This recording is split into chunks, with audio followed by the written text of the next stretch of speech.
Clarity ఇచ్చారు. PSC chairman అయిన తర్వాత ఆయన స్టేట్మెంట్ ఇచ్చారు, క్లారిటీ ఇచ్చారు. దాని మీద మళ్ళీ ఇంకా రెచ్చిపోయి కౌశిక్ రెడ్డి పొద్దున ఒక స్టేట్మెంట్ ఇచ్చాడు. ఏం చెప్పాడు? మీ ఇంటికి వస్తున్నా నేను 11 వచ్చి నీ ఇంటి మీద జెండా ఎగరేస్తా అన్నారు. అసలు రాజ్యాంగంలో ఒకరింటి మీదకి ఒకడు పోవచ్చా? అధికారం ఉందా? సొంత పార్టీ వాడైనా ఏ పార్టీ వాడైనా జెండా ఎగిరేయాలంటే ఆయన కన్సర్న్ కావాలి.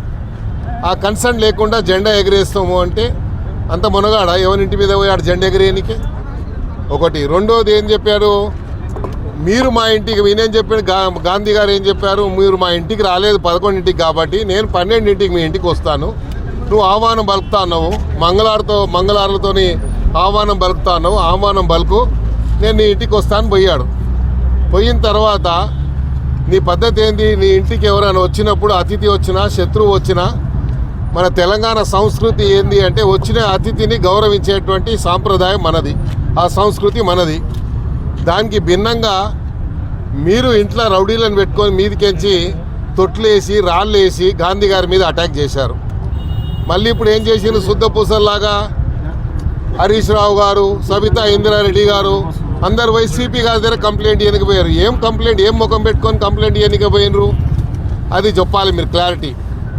ఆయనని రమ్మన్నారు మీరే, వచ్చిన మనిషిని మీద మీరే దౌర్జన్యం చేసి పిలవాలెందుకు? వచ్చిన మనిషి మీద మీరు దౌర్జన్యం చేయాలెందుకు? ఇంట్లో ఉన్న తొట్లు తీసి మీద వేయాలెందుకు? ఇవన్నీ మీరు చేసిన తప్పులు కప్పిపుచ్చుకోవడానికి మళ్ళీ పోయి మీరు అక్కడ కంప్లైంట్ ఇస్తూ ఉన్నారు. మీరు కంప్లైంట్ ఇస్తే ఇవ్వండి, ఉన్న వాస్తవాలు మీడియా చూసింది, సోషల్ మీడియాలో ఉన్నాయి, అన్నీ ఉన్నాయి. ఇంకో స్టేట్మెంట్ ఏమి ఇచ్చాడు కౌశిక్ రెడ్డి? ఆంధ్రోడు ఏడుంటావు రాను అని చెప్పిండు. ఆంధ్రోడు ఏడుంటావు రా అంటుండు.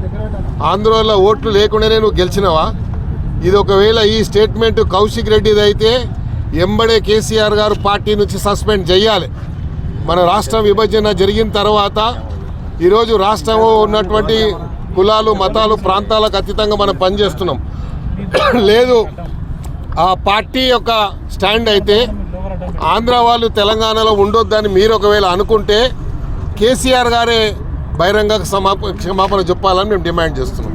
అందుకే